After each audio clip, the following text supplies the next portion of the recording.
Volsinii or Volsoi is the name of two ancient cities of Etruria, one situated on the shore of Lacus Volsiniensis, and the other on the Via Clodia, between Clusium and Forum Catii. One was Etruscan and was destroyed by the Romans in 264 BC at the conclusion of an attempted revolution by its slaves. The second was founded by the Romans using the remainder of the Etruscan population rescued from the razed city. Modern Bolsena, Italy descends from the Roman city. The location of the Etruscan city is debated.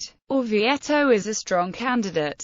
Bolsena is about 14 kilometers from Orvieto. The region in which Bolsena is located is now in Lazio and Orvieto is located in Umbria. Situation. The Byzantine historian Joannes Zonarus states that the Etruscan Volsinii lay on a steep height, while Bolsena, the representative of the Roman Volsinii, is situated in the plain. Scholars of the 19th century debated the location of this elevated site. Wilhelm Ludwiger Becken looks for it at Montefiascone, at the southern extremity of the lake, while Karl Ottfried Müller seeks it at Orvieto, and adduces the name of that place in Latin, Urbs Vetus, the Old City, as an argument in favor of his view, but British explorer and writer George Dennis is of opinion that there is no reason to believe that it was so far from the Roman city, and that it lay on the summit of the hill, above the amphitheatre at Bolsena, at a spot called Il Piazzino. He adduces in support of this hypothesis the existence of a good deal of broken pottery there, and of a few caves in the cliffs below.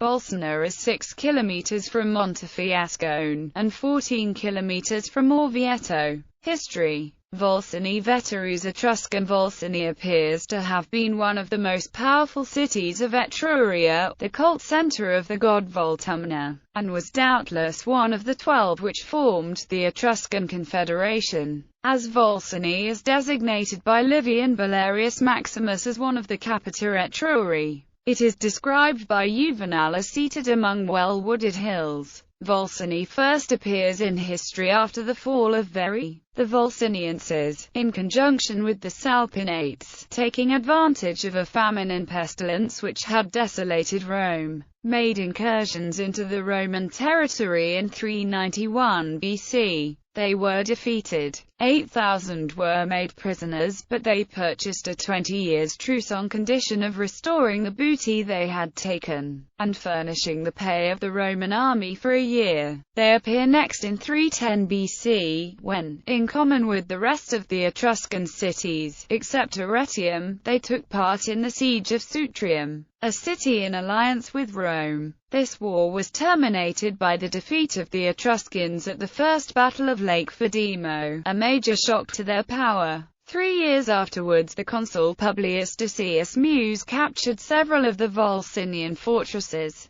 In 295 BC, Lucius Postumius Megillus ravaged their territory, and defeated them under the walls of their own city, slaying 2,800 of them, in consequence of which they, together with Perusia and Arretium, purchased a 40 years peace by the payment of a heavy fine. Not more than 14 years, however, had elapsed, when, with their allies the Volscienses, they again took up arms against Rome. But this attempt ended in their final subjugation in 280 BC. Pliny tells an absurd story, taken from the Greek writer Metrodorus of Skepsis, that the object of the Romans in capturing Volsinii was to make themselves masters of 2,000 statues which it contained. The story, however, suffices to show that the Volsinians had attained great wealth, luxury, and art. This is confirmed by Valerius Maximus, who also adds that this luxury was the cause of their ruin, by making them so indolent that they at length suffered the management of their commonwealth to be usurped by slaves. The attempted revolution apparently began with the admission of freedmen into the army, which must have been in 280 BC. They became a powerful plebeian class.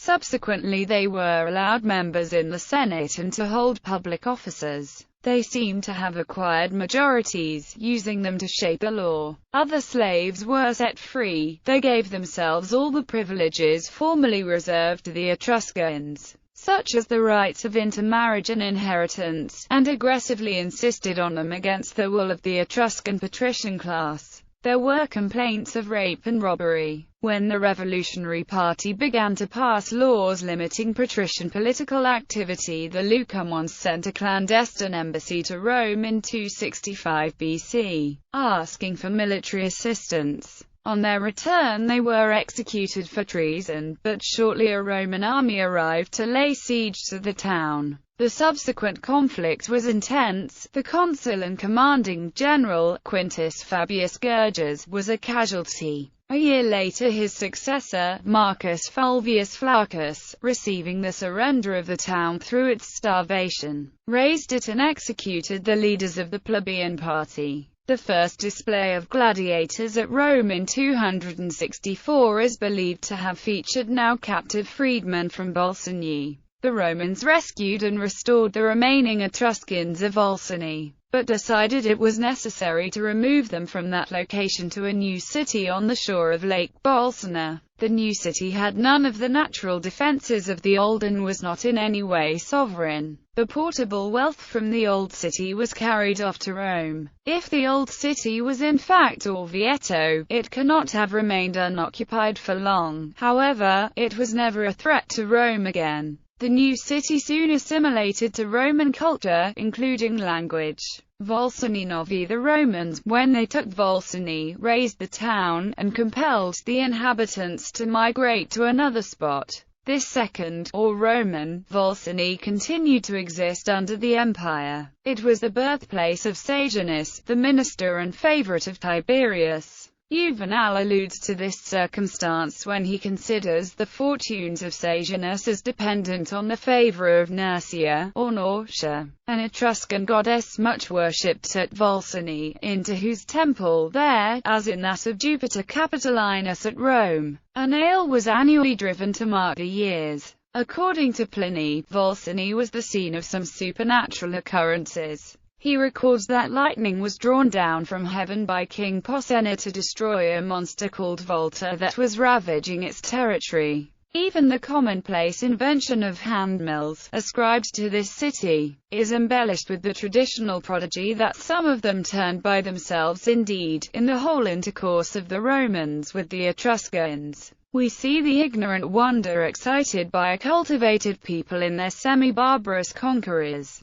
Remains. No definite traces of the Etruscan Volsinii have been identified. Of the Roman city, some remains are still extant at Volsinii. The most remarkable are those of a temple near the Florence Gate, commonly called the Tempio di Norcia, but the remains are of Roman work, and the real temple of that goddess most probably stood in the Etruscan city. The amphitheatre is small and a complete ruin. Besides these there are the remains of some baths, sepulchral tablets, and a sarcophagus with reliefs representing the triumph of Bacchus. The Monte Volsini mountain range in northern Lazio takes its name from the ancient city. Coinage. Volsinii minted coins in antiquity. A full discussion of the coins of Volsinii may be found in Mulla Etrusca, Volume I, pp. 324, 333. Native Volsinians.